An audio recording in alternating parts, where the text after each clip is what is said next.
कैसे हैं आप सभी।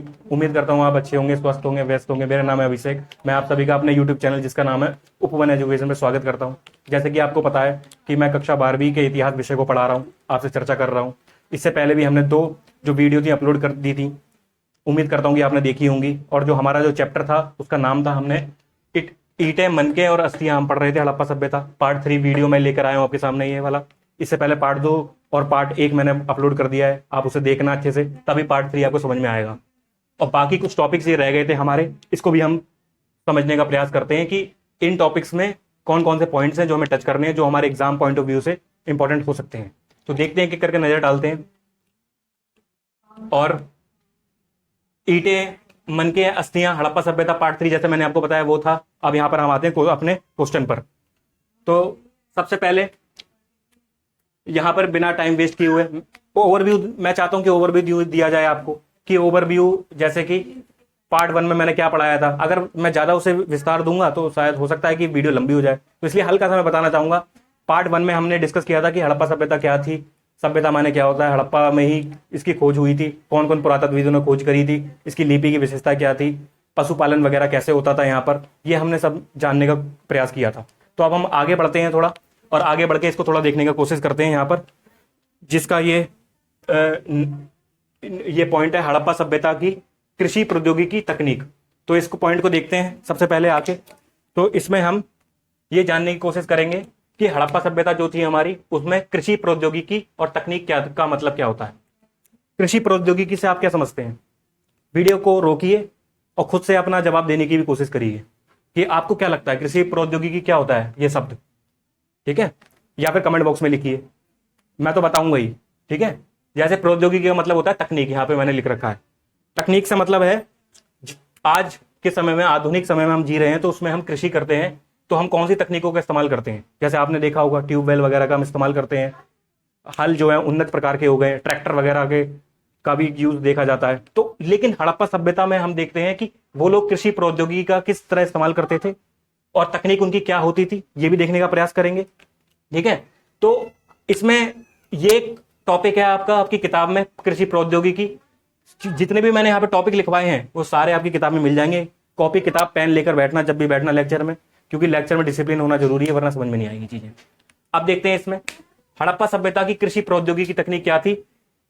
प्रौद्योगिकी जो शब्द है, ये तो हमें हड़प्पा सभ्यता में ज्यादा देखने को नहीं मिला, उनकी इतनी ज्यादा प्रौद्योगिकी नहीं थी, लेकिन कुछ साक्ष्य हमें जरूर मिले हैं, जिन साक्ष्यों के आधार पर हम बता सकते हैं कि हड़प्पा सभ्यता के लोग किस तरह अपनी खेती किया करते थे और खेती में किन किन चीजों का वो इस्तेमाल करते थे। जैसे कि हम यहाँ पर नजर डालें तो यहाँ पर दिख रहा होगा आपको कि पहला पॉइंट जो है, और जब भी क्वेश्चन लिखें तो ये आप समझे क्वेश्चन है, ये पूरा ब्लैक में लिखा है, और जो ब्लू पॉइंट्स लिखे हैं मैंने बुलेट पॉइंट लिखे हैं, क्योंकि बोर्ड आप देख सकते हैं बोर्ड की लंबाई ज्यादा नहीं है, तो इसलिए यहाँ पे एक लिमिट है अक्षरों के लिखने की। लेकिन आप मेरे शब्दों पर ध्यान देना, क्योंकि मैं शब्दों के माध्यम से आपको बताऊंगा और आप अपना आंसर लिखते चलना। तो पहला पॉइंट हो गया, जैसे उत्तर आप लिखेंगे तो बता सकते हैं हड़प्पा सभ्यता की कृषि प्रौद्योगिकी के बारे में हमें साक्ष्य से पता चलता है। और साक्ष्य कौन कौन से थे? साक्ष्य माने प्रूफ, जो हमें प्रूफ मिले हैं। तो पहला है बैलों का प्रयोग होता था, यहाँ पर बैलों का प्रयोग होता था। बैलों का प्रयोग हमें क्या से मिला है? जो हड़प्पा सभ्यता में जो मोहरें मिली हैं, जो मृण मूर्तियां मिली हैं, उसके आधार पर हम ये कह सकते हैं कि यहां पर बैलों का प्रयोग होता था। और बैल आपको पता ही है कृषि में कितना महत्वपूर्ण योगदान निभाते हैं, तो इसलिए तो पहला पॉइंट तो आपको यही बनेगा, यहाँ पर बैलों का प्रयोग हुआ है। मोहरे और मृण मूर्तियों के आधार पर हम ये बात जान सकते हैं। अब अगला पॉइंट जो है वो था हल का प्रयोग। दूसरा पॉइंट था हल का प्रयोग। हल भी महत्वपूर्ण है, कृषि आप कर रहे हैं, क्योंकि पारंपरिक कृषि की बात कर रहे हैं हम, आधुनिक तो है नहीं, तो हल का प्रयोग होता था। और हल का जो प्रयोग होने के जो साक्ष्य मिले हैं वो हमें मिले हैं चोलिस्तान से और बनावली से। जो ये चोलिस्तान है ये पाकिस्तान में पड़ता है आज के समय में, ठीक है? जैसे कि मैंने आपको पहले जो पार्ट था वीडियो का उसमें बताया था कि जो हड़प्पा की सभ्यता थी ना सिर्फ भारत में फैली थी, बल्कि पाकिस्तान में भी फैली थी, अफगानिस्तान में भी फैली थी। तो चोलिस्तान पाकिस्तान में पड़ता है, और बनावली जो है ये हरियाणा में पड़ती है जगह, ठीक है? हरियाणा, तो इसको आप ध्यान रखना। तो इसमें हल का साक्ष्य मिले हैं, जिसके आधार पर हम बताते हैं कि यहाँ पर खेती हुआ करती होगी। 2 फसलें उगाना, तीसरा पॉइंट है ये। तो ये 2 फसलें उगाने के साक्ष्य हमें कालीबंगन से मिले हैं, जो कि राजस्थान में पड़ता है जगह।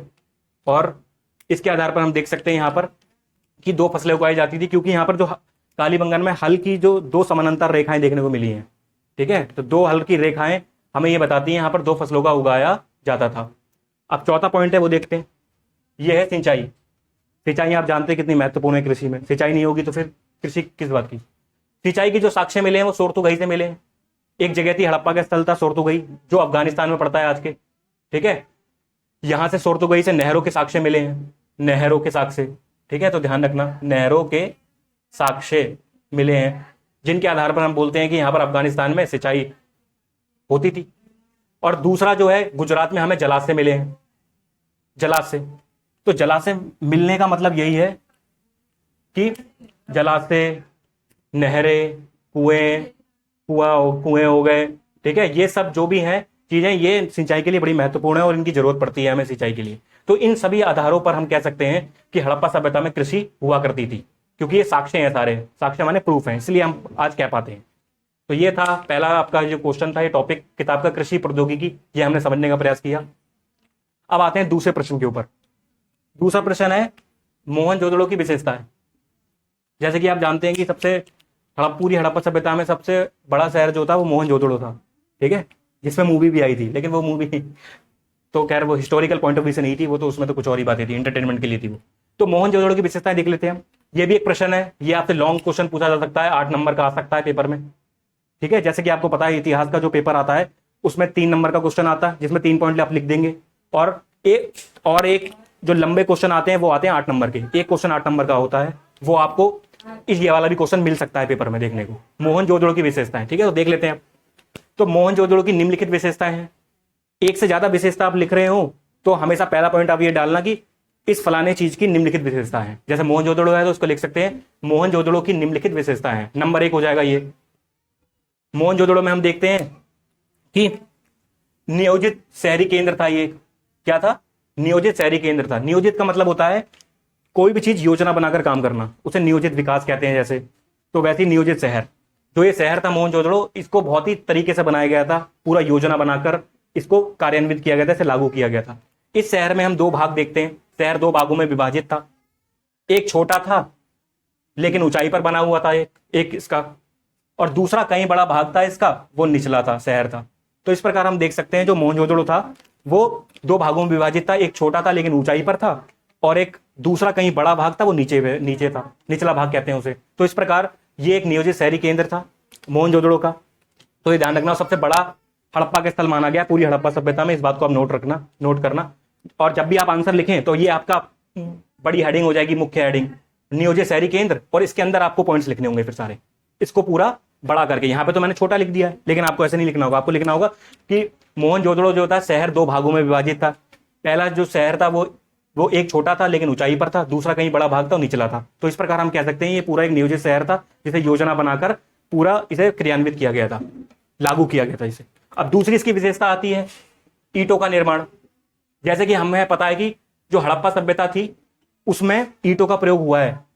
ठीक है, ये कोई सभ्यता ग्रामीण सभ्यता नहीं थी, ये एक शहरी सभ्यता थी जिसमें ईंटों का अच्छा खासा प्रयोग हुआ है। और ईंटों को जैसे हम आज अपने घरों में ईंटें बनाते हैं धूप में सुखाकर, ये सब जो ईंटें बनाई जाती हैं जिससे मजबूती मिलती है घर को, तो वही यहाँ पर ईंटों का प्रयोग होता था उस समय 4000 साल पहले। तो आप इससे अंदाजा लगा सकते हैं, अनुमान लगा सकते हैं कि 4000 साल पहले भी उन लोगों को ज्ञान था कि घरों को कैसे बनाना चाहिए, ईंटों का प्रयोग करना चाहिए, ईंटों से मजबूती आती है। ये नहीं कि हम आज बना रहे हैं अपने घर तो हमें लगता है कि ईंटें हमने आविष्कार किया ईंटों का, ऐसा कुछ नहीं है।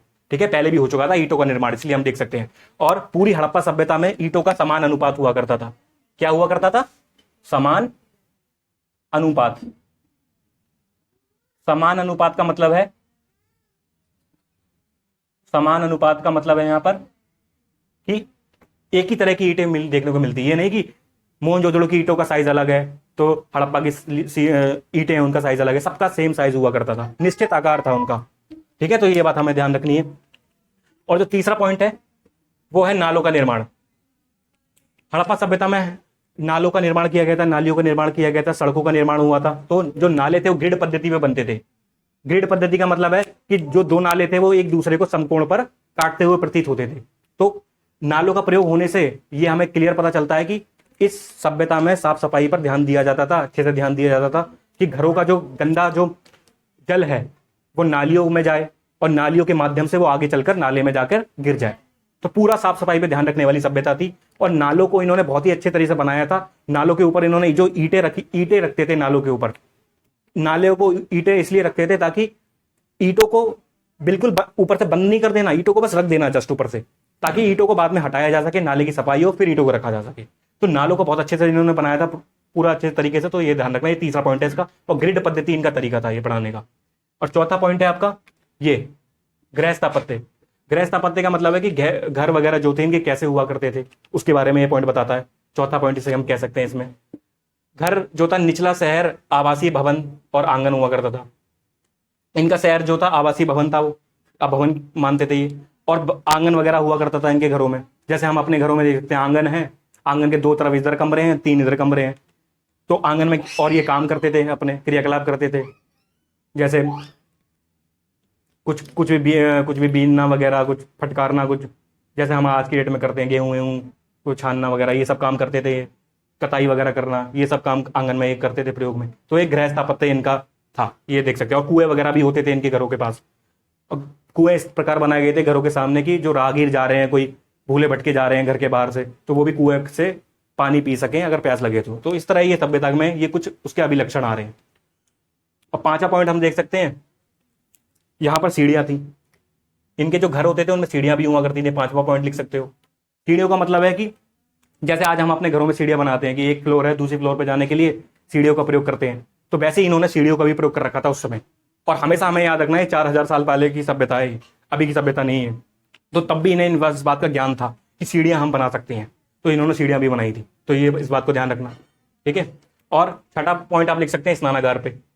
जो स्नानागार था इनका, ये भी इन्होंने स्नानागार भी बनाए हुए थे अपने घरों में, जिसमें ये स्नान वगैरह किया करते थे अपना। और ये जो स्नानागार था फर्श से इन्होंने बनाया था। इनका जो फर्श था वो हम देख सकते हैं वो पत्थर का बनाया हुआ करता था। तो इससे ये ज्ञात होता है कि इन्हें ईंटें, सीमेंट वगैरह, इसका जो भवन निर्माण है, जो स्थापत्य है घर की, उससे ये पारंगत थे, उससे निपुण थे, और इन्हें अच्छे से आता था कि चीजों को कैसे काम में लिया जाए। तो स्नानागार हमने देखा, छठवां पॉइंट हो गया ये। और सातवां पॉइंट हो गया आपका ये माल गोदाम। यहाँ पर ठीक है, माल गोदाम यहाँ पे मैं अंडरलाइन कर देता हूँ। छठवां पॉइंट हो गया ये, सॉरी ये सातवां हो गया, ठीक है, ये सातवां पॉइंट हो गया माल गोदाम का मतलब। और यहाँ पर एक और पॉइंट है स्नानागार।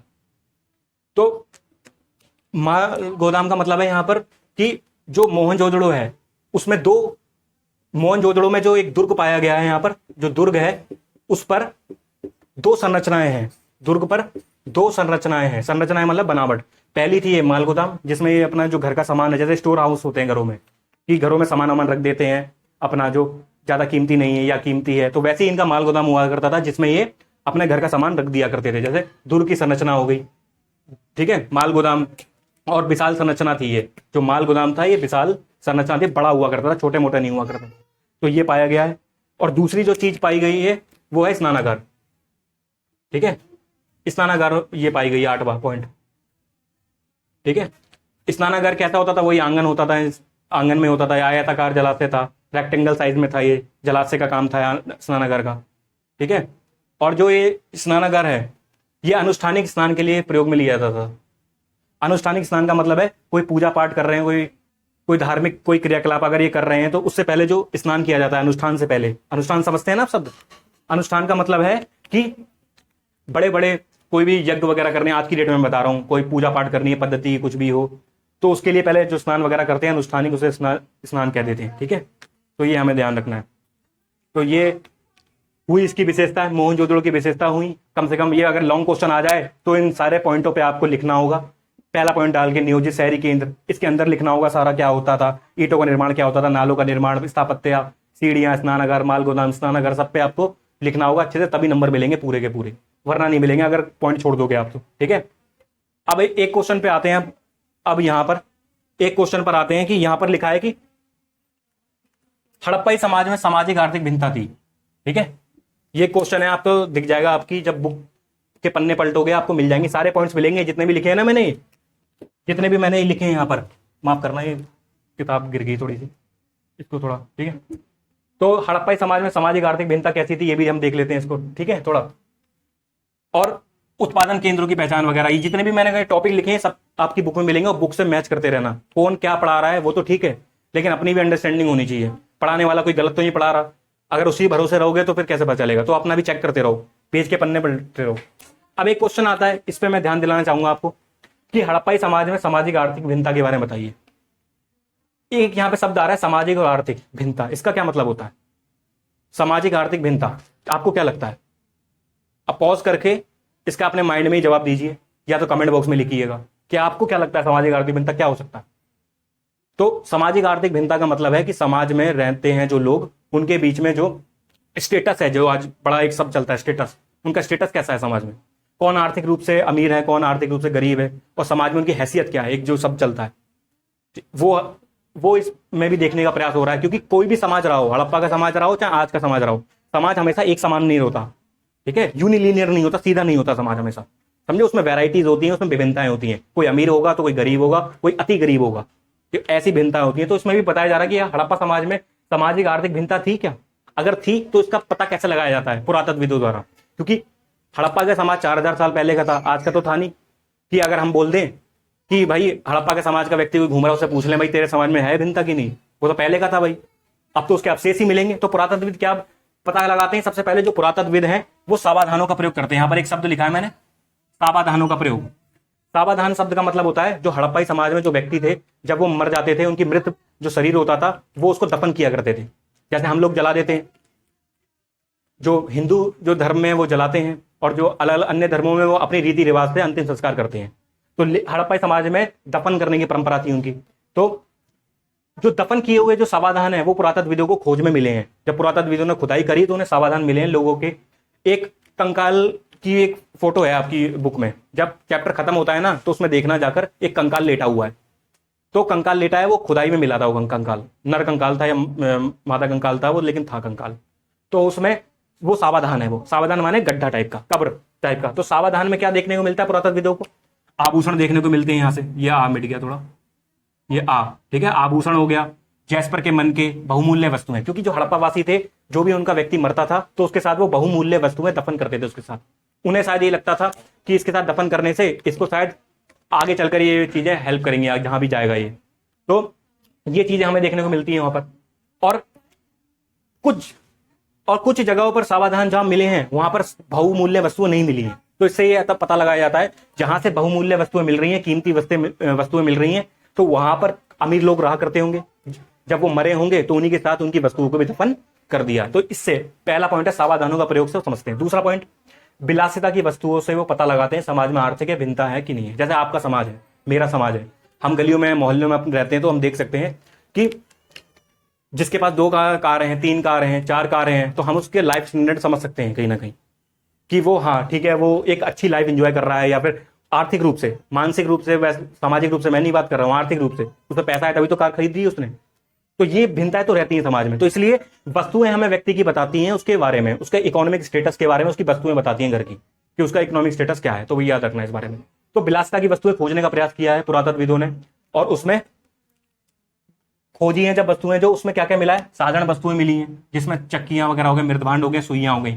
जो साधारण वस्तुएं मिली हैं वो ऐसी जिन जगह से साधारण वस्तु मिली हैं, तो उससे ये पता लगाया जाता है यहाँ पर साधारण लोग रहा करते होंगे आर्थिक रूप से, जो ज्यादा अमीर नहीं थे, इसलिए कॉमन चीजें रख रहे हैं, चक्कियां वगैरह।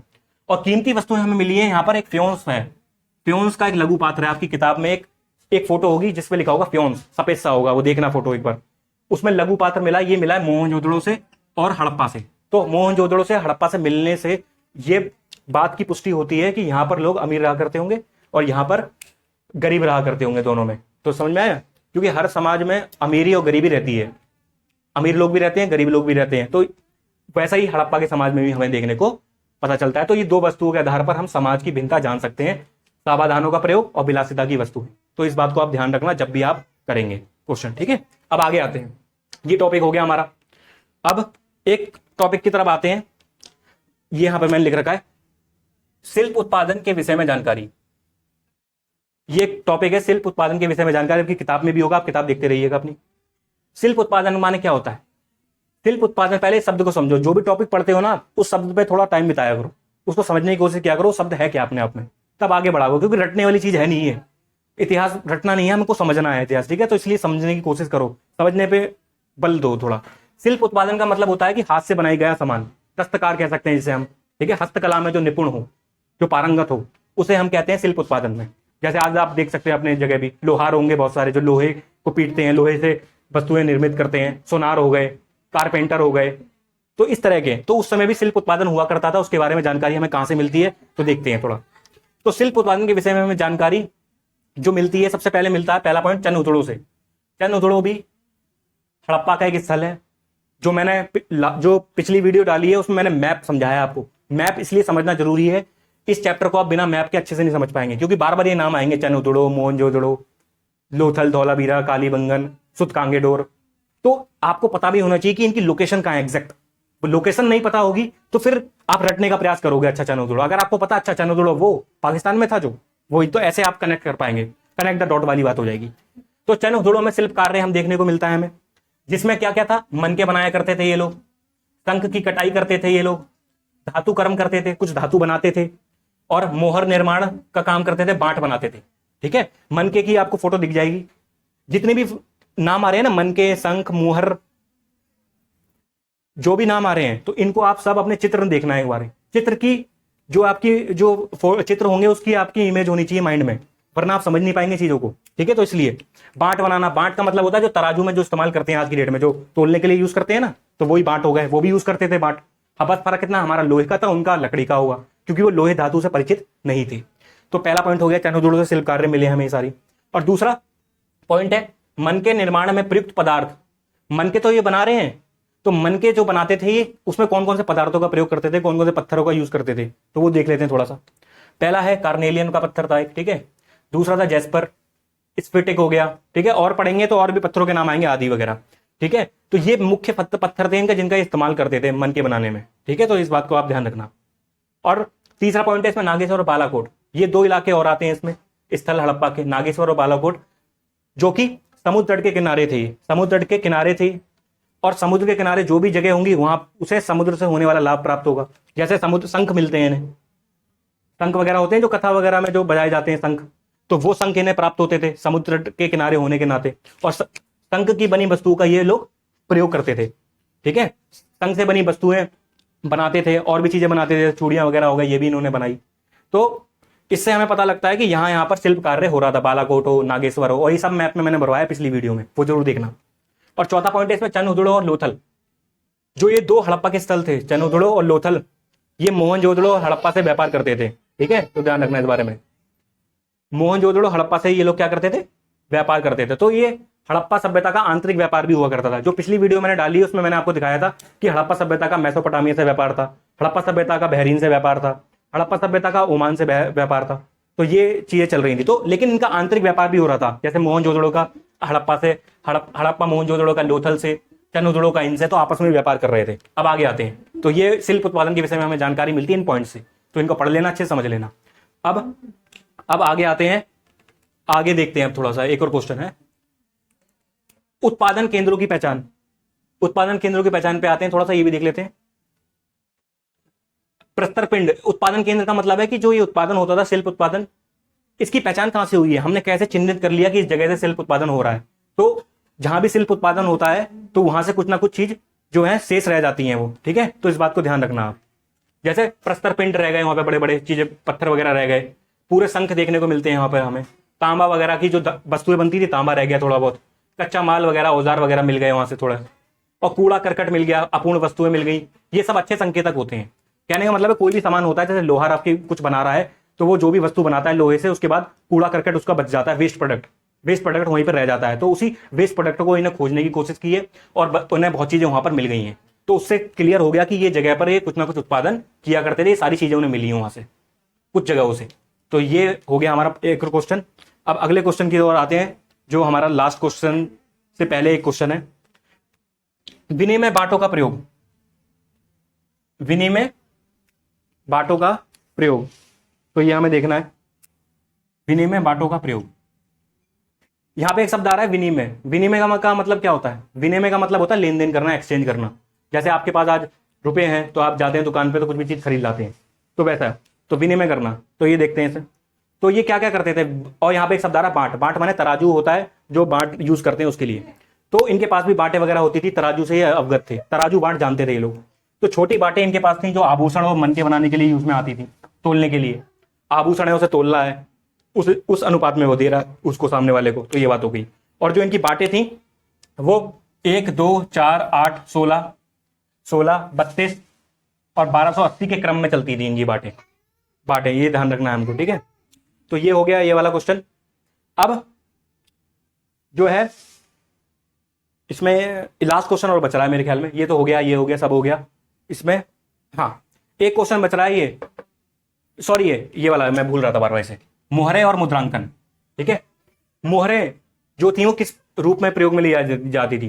कोई भी लंबी दूरी के संपर्क के लिए अगर किसी व्यक्ति को कोई सामान भेजना है कहीं दूसरी जगह, तो वो क्या करता था, उसके पास एक थैला होता था, थैले में उसने सामान भरा अपना, थैले की जो गांठ होती है ऊपर, थैले की गांठ पे क्या करता था, वो मोहर होती थी, मोहर को से पहले थैले की गांठ पर वो गीली मिट्टी लगा देता था, और गीली मिट्टी लगाने के बाद उस पर मोहर छाप देता था।